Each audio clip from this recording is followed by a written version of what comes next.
Assalamualaikum Bu Ismayani. Waalaikumsalam Ibu Leli. Ya, apa kabar nih Bu Ismayani hari ini? Suasana redup di belakang Bu Ismayani. Gimana nih kabarnya hari ini Bu Isma? Tapi suasana saya tidak seredup yang background di belakang saya, Bu Iya, Leli. Saya luar sangat biasa. senang hari ini sudah datang pendamping saya ya untuk melihat saya apa sih program pembelajaran saya selama ini, sehingga hari ini Ibu ingin melihat saya tampil di depan Ibu supaya Ibu bisa memberi penilaian untuk membangun kepada saya tentang materi kita ini tentang Ibu ya, coaching. Ya, baik Bu Ismayani, berarti pada hari ini saya akan melakukan supervisi, tapi Bu Ismayani nggak perlu menanggapi seperti apa ya supervisi ini ya. Oh ini penilaian, oh ini sebentuk apa nanti kan. Tidak ada seperti itu, kita santai saja. Saya cuma melihat saja ya, melihat bagaimana kemajuan proses Bu Ismayani di sekolah ini ya. Di supervisi nanti, di bagian mana yang ingin Bu Ismayani saya amati atau saya lihat perkembangannya nanti? Kalau menurut saya, Ibu, saya sudah berapa kali ya berlatih jadi coach gitu ya. Kemudian udah juga jadi pengamat. Tapi hari ini Ibu akan memberi penilaian saya di saat itu kekurangan saya nih, kekurangan maksudnya yang ingin saya tingkatkan di sini. Di saat saya jadi coach, saya kayaknya itu susah ya mengidentifikasi sebuah cerita itu di dalam membuat menggarisbawahi, memilah-milah masalah apa yang akan saya buat untuk kata kunci itu untuk menjadi pertanyaan berikutnya, sehingga itu tidak mengambang. Jadi mungkin di situ yang pingin kalau menurut saya sendiri ya di dalam menggali identifikasi permasalahan untuk bisa maju untuk membuat pertanyaan. Ya, kita sepakati dulu nih Bu Ismayani, berarti Ibu Ismayani kesulitan dalam menangkap kata-kata kunci Bu Ismayani? Ya, kata-kata kunci di dalam mengidentifikasi masalah questionnya. Iya, mengidentifikasi sebuah permasalahan. Boleh. Berarti kan kita di sini saya akan melihat nanti dan mengembangkan potensi Bu Ismayani di bidang menangkap kata-kata kunci dalam mengidentifikasi sebuah permasalahan. Menurut Bu Ismayani, ini sebelum kita masuk ke tahap selanjutnya, posisi Bu Ismayani sekarang dalam tahap menangkap kata kunci ini itu ada di level apa nih? Kalau kita buat level 1 sampai 10, Bu Ismayani posisinya di mana? Saya posisinya itu ada di posisi 7 kok saya bilang Ibu. Posisi 7, kenapa saya bilang 7? Karena saya sudah melakukan beberapa kali, artinya saya sudah pernah mencoba. Tetapi di situ kayaknya kalau kita tidak bisa mengambil kata kunci di dalam mengidentifikasi masalah psikoce, itu kita nanti berujungnya gagal dalam mengkod si coach itu. Jadi saya kira 7 kalau untuk mengidentifikasi masalah itu kita belum mendapat capaiannya di situ. Saya ingin mendapat capaian yang lebih di dalam menentukan 2 kasus atau pilihan mana yang harus saya tujukan lagi di situ dalam mengidentifikasi masalah di dalam coach. Ya luar biasa nih posisi Bu Isma ini sebenarnya tanpa saya supervisi pun nih levelnya sudah di level 7 nih Bu Isma. Jadi saya ini kan cuma melihat-lihat saja nih sepertinya ya. Melihat dan memberi masukan saja karena levelnya udah tinggi nih Bu Isma ya. Nanti kita lihat juga perkembangannya di lapangan seperti apa. Semoga demikian ya Bu Isma ini ya. Saya berharap 7 ini adalah menjadi nanti target akhir Bu Isma mungkin 10. Enggak apa-apa Bu Isma ya, silakan saja ya, enggak jadi masalah. Karena saya di sini merasa 7 kalau saya ini 7, tapi ini kalau segini yang dibilang 7 kayaknya gagal ini cara meng-coaching orang gitu ya. Karena saya sudah menggunakan kata-kata kunci tapi belum maksimal sekali gitu. Karena itu sangat berpengaruh di mana kita mendengarkan orang lain, kemudian memilih mengidentifikasi masalah dia itu sebenarnya ada berapa, di mana posisinya gitu. Ya Ibu, baiklah Ibu. Nah, ya, berarti ya kita akan melaksanakan supervisinya ya. Ya semacam kita melihat saja, mengamati saja Bu Ismayani, bukan penilaian yang bagaimana yang harus Ibu pikirkan ya. Dengan level tadi yang seperti saya sampaikan di angka 7. Saya sepertinya ini duduk santai saja melihatnya Bu Ismayani. Ya, terima kasih. Silakan kita kembali kepada ya Bu Isma ya untuk sebagai coach-nya ya. Ya. Oh ya, silakan. Assalamualaikum Pak Mariono. Waalaikumsalam Ibu. Suaranya Bapak bisa lebih besar? Waalaikumsalam biar kita... Ibu. Ya. Bagaimana kabarnya Pak Mariono hari ini? Kemarin Pak Mariono sudah WA saya, katanya minta jadwal kita di hari ini. Iya Ibu, alhamdulillah sehat. Kira-kira ada yang ingin Bapak sampaikan di dalam percakapan kita? Iya Bu, aku cuma mau sharing aja sih Bu. Terkait apa yang terjadi di sekolah saya gitu kan. Jadi kan ada teman-teman nih curhat masalah. Suaranya bisa diperbesar? Jadi kan ada teman-teman nih yang teman-teman sengaja saya di sekolah gitu kan Bu, curhat masalah proses pembelajaran di kelas gitu kan. Terus saya sampaikan mereka, saya tawarkan dengan mereka tentang pembelajaran berdiferensiasi, tapi mereka sepertinya kurang ini Bu, kurang sepakat kan.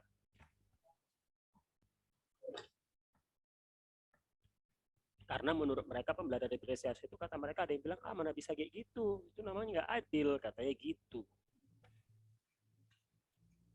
Jadi saya bingung lagi dengan ngasih solusinya sama mereka.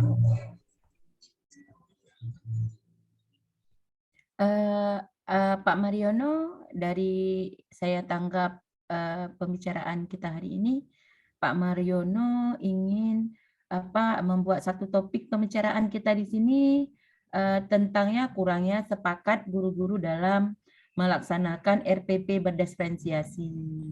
Iya. Kemudian mereka menganggap dengan RPP diferensiasi itu kurang adil. Iya. Iya, Bapak ya, itu yang bisa saya tangkap. Dari hasil pembicaraan kita nanti, Bapak Mariono pingin capaiannya kita dimaksimalkan di mana, Bapak? Ya, saya ingin ada sebuah solusi gitu Bu, ada sebuah solusi supaya teman-teman itu tidak beranggapan lah bahwa pembelajaran diferensiasi itu bukan pembelajaran yang tidak adil gitu. Ingin sosialisasi untuk RPP biar dianggap tidak adil ya? Biar mereka tidak menganggap bahwa pembelajaran diferensiasi itu tidak adil gitu.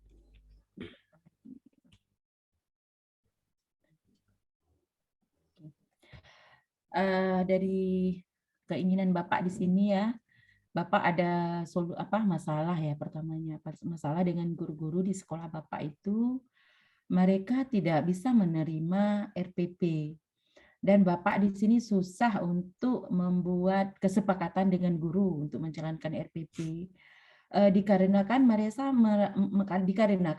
mereka di sini merasa tidak adil dengan menggunakan RPP. Itu ya masalahnya. Kemudian sebenarnya Bapak ingin di sini solusi apa ya bisa Bapak lakukan sehingga RPP diferensiasi ini bisa diterima di sekolah dan mereka bisa merasakan menggunakan RPP itu adil. Kalau bisa saya tangkap ya Bapak. Jadi maksudnya gini Bu, sebenarnya sih fokusnya sih belum ke RPP. Waktu itu kan ada kejadian nih Bu, bahwa di satu kelas itu ada yang siswanya yang belum pandai membaca. Jadi guru dan mereka memberikan tugas itu sama semuanya gitu kan. Jadi saya sarankan sama mereka bahwa kalau bisa ngasih tugas itu jangan sama, karena kemampuan siswa kan beda-beda. Kalau disamakan pun kan kasihan, dia tidak bisa menyelesaikannya. Terus ya itu mereka bilang ya kalau dibedakan berarti nggak adil lah, katanya gitu. Masa dia soalnya lebih mudah, tugasnya lebih mudah, sementara kan sama-sama kelas 4 gitu misalnya gitu Bu. Jadi itu yang terjadi. Sebenarnya belum sampai menjurus ke RPP gitu. Iya. Tapi sepertinya mereka praktek diferensiasi itu kayaknya belum nerima di mereka gitu. Iya. Berarti mereka belum bisa menerima, maksudnya di saat anak siswa yang tidak bisa membaca terus kita mentok di anak itu yang harus kita ajarkan membaca gitu. Sedangkan yang lain tertinggal ya Pak ya? Mm-mm. Suaranya Pak? Iya. Nah, begitu.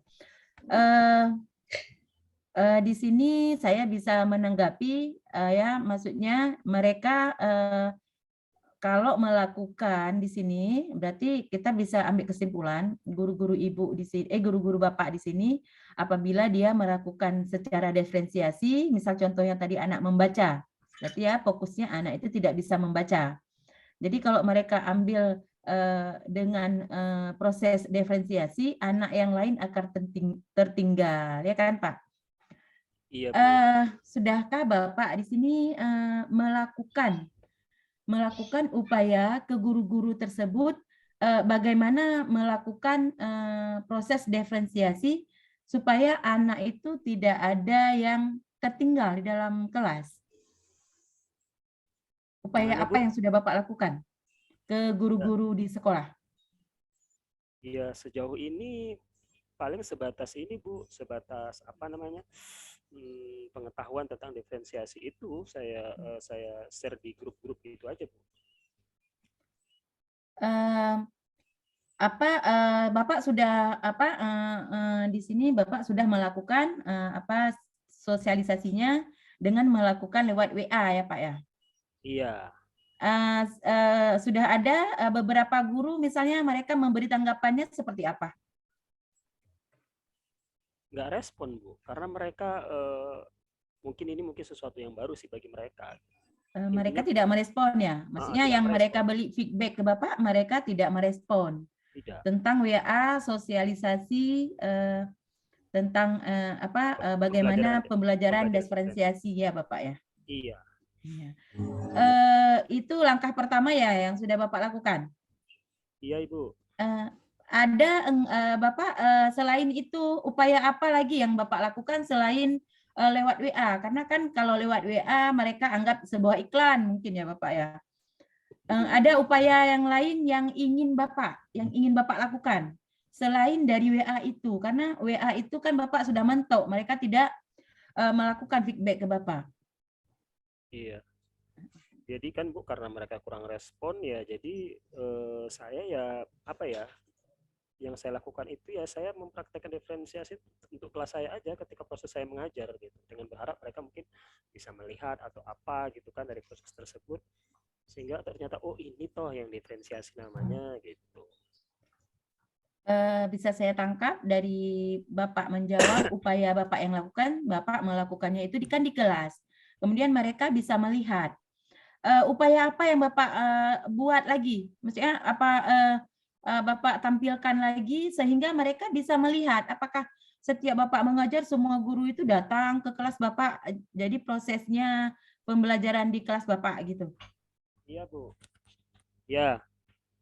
Tidak ada upaya lain Bapak melakukan sehingga maksudnya guru-guru itu bisa melihat lebih fleksibel, misalnya mereka tidak menghabiskan waktu ke ruang Bapak gitu? Ya, saya sih ada sih beberapa yang saya jumpai face to face gitu, ngomong secara langsung gitu. Secara langsung. Maksudnya upaya yang Bapak lakukan itu kan kalau secara langsung mungkin semua guru juga tidak waktunya kan bisa tersita ya waktunya mereka sehingga harus ke ruang Bapak semua gitu. Mereka harus nonton Bapak ngajar. Ada nggak Bapak buat upaya yang lain misalnya sehingga mereka sambil walaupun mereka tidak ke ruang Bapak tapi mereka bisa tahu apa yang Bapak lakukan di kelas? Saya biasa ini Bu, saya jumpain, saya bicara santai sama teman-teman gitu kan, face to face berdua, misalnya jam-jam istirahat gitu. Terus ketika jam-jam istirahat itu bicara, kami ngobrol tentang masalah diferensiasi sama mereka gitu. Mungkin mereka lebih menarik Bapak buat misalnya seperti tadi Bapak mengatakan kan menggunakan WA, Bapak share gitu sosialisasinya. Adakah bentuk sosialisasi yang lain atau bentuk gambaran yang lain yang Bapak kirim di WA selain Bapak kirim sosialisasi Bapak dari hasil pembelajaran di kelas Bapak? Tidak ada. Tidak ada? Yang untuk memotivasi guru-guru bentuk yang lain yang Bapak lakukan lewat media, sehingga guru-guru itu lebih senang, maksudnya lihat WA Bapak itu? Video Bu, YouTube. Iya, luar biasa usaha Bapak ya. Di sini Bapak sudah bisa memberi solusi lain kepada guru-guru, selain guru-gurunya itu datang ke ruang Bapak, karena kan kita kutip di tempat yang pertama sekali, mereka kurang sepakat gitu, kemudian mereka merasa tidak adil.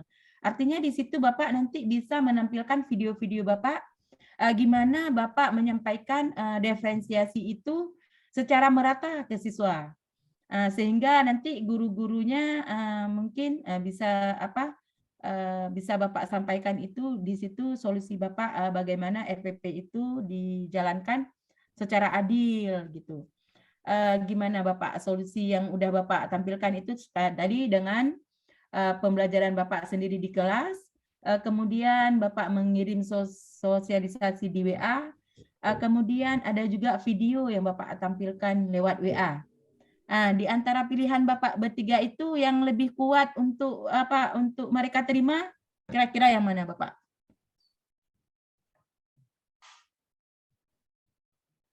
WA Bu. Suaranya Bapak? WA.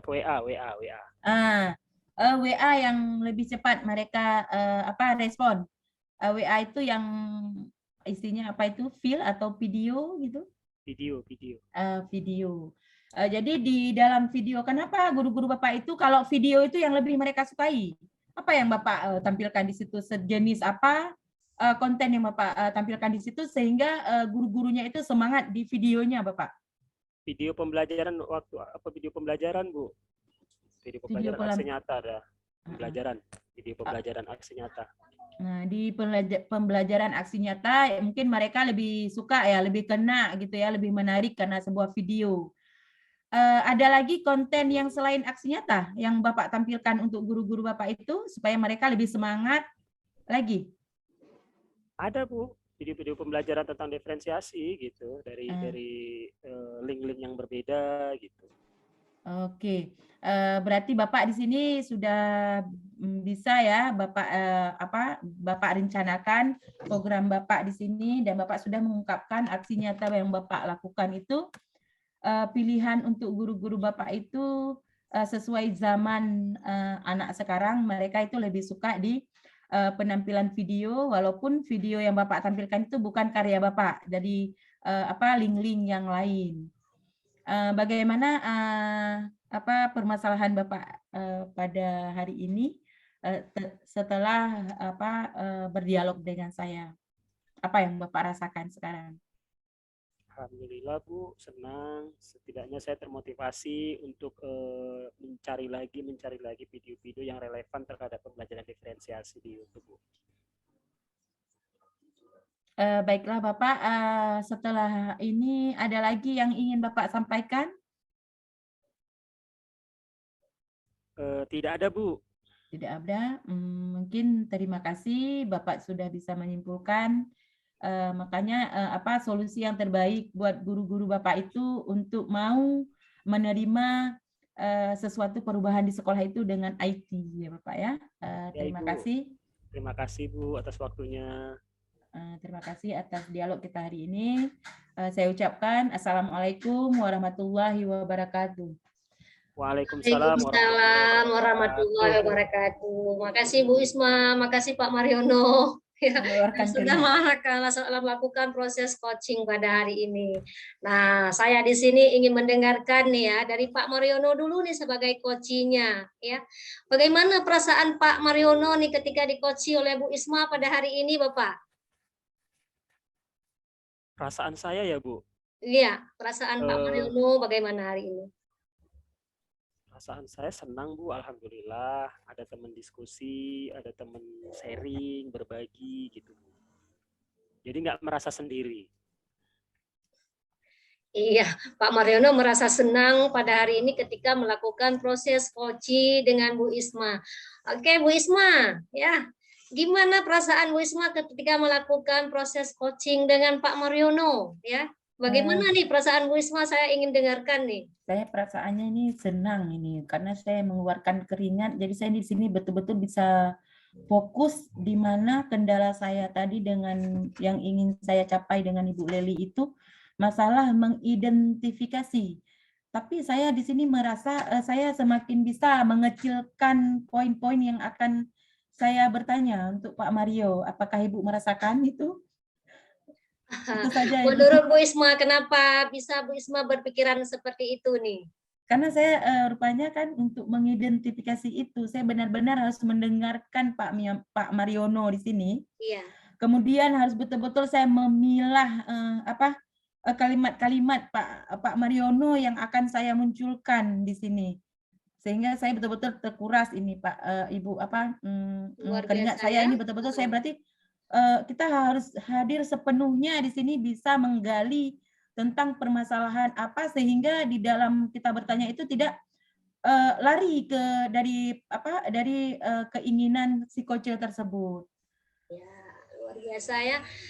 Tadi memang Bu Isma dari setiap jawaban-jawaban yang diberikan Pak Mariono tadi itu memang dapat memancing Bu Isma untuk menggali lagi pertanyaan-pertanyaan yang bisa Bu Isma berikan. Ya. Kemudian Bu Isma saya lihat juga tadi di menangkap kata kunci sepertinya kurang memang tidak bermasalah di situ. Malah yang saya lihat sudah lari ke tempat lain nih. Jadi di sini banyak menggunakan tanpa kita sadari sebenarnya ya, banyak menggunakan itu kata-kata pertanyaan tertutup. Mungkin tidak disadari sama Bu Isma dan itu dilakukan secara berulang-ulang. Jadi yang permasalahan tadi ke kata kunci no problem memang ya, sudah bisa diidentifikasi setiap permasalahan, kemudian bisa digali ya. Coba di sini tadi sedikit saja ya, berarti dalam mengeluarkan pertanyaannya banyak pertanyaan-pertanyaan yang tertutup. Tapi secara keseluruhan sudah luar biasa, bagus sekali hasil yang sudah diberikan oleh Bu Isma dan Pak Mariono. Untuk tindakan ke depan nih, apa kira-kira yang akan Bu Isma lakukan untuk memperbaiki lagi proses coaching kita, kemampuan kita nih yang semakin bagus nih? Karena di sini penilaian Ibu saya tidak lagi diidentifikasi saya kasih 7, mungkin itu sudah naik ya Ibu, tidak bermasalah lagi. Mungkin saya akan memperdalam lagi bagaimana saya jangan terjebak, jangan terburu-buru di saat memberi pertanyaan sehingga mengeluarkan pertanyaan yang tertutup. Tapi saya tadi setelah memberi pertanyaan terus saya tahu ini tertutup, langsung saya mencari mengalih kembali ke soal yang bisa membuka Pak Mariono bisa menggali potensinya. Iya. Itu saja tindakan nih yang ke depan nih Bu Isma nih, kira-kira apa yang bisa Bu Isma lakukan nih untuk memperbaiki ini atau untuk meningkatkan lagi nih? Untuk meningkatkan lagi saya berarti ini harus sering menonton video-video coaching. Kemudian di saat memberi pertanyaan itu saya harus betul memahami dari feedback coach sehingga saya nanti bisa mengambil pertanyaan yang bisa menggali coach tersebut agar jangan coach itu bisa menjawab ya atau tidak. Begitu. Oke, Bu Isma, dari kuncinya tadi seperti kita sampaikan tadi, mungkin sabar kita dalam mendengarkan apa yang disampaikan oleh coach, tidak terburu-buru kita menangkap nih apa nih yang diinginkan oleh si coach ini ya. Jadi kesabaran ini mungkin yang masih kurang sekali yang ada pada diri kita. Setelah itu ya latihan yang kontinu ya, baik di sekolah, di rumah dengan jadwal yang tidak kita jadwalkan, itu akan memperkokoh pemahaman kita dalam cara kita menerapkan proses coaching ini. Ya demikian Bu Isma ya. Demikian terima kasih Bu Isma atas apa yang sudah kita lakukan hari ini. Assalamualaikum warahmatullahi wabarakatuh. Tetap semangat. Waalaikumsalam warahmatullahi wabarakatuh. Oke deh, sekarang kita proses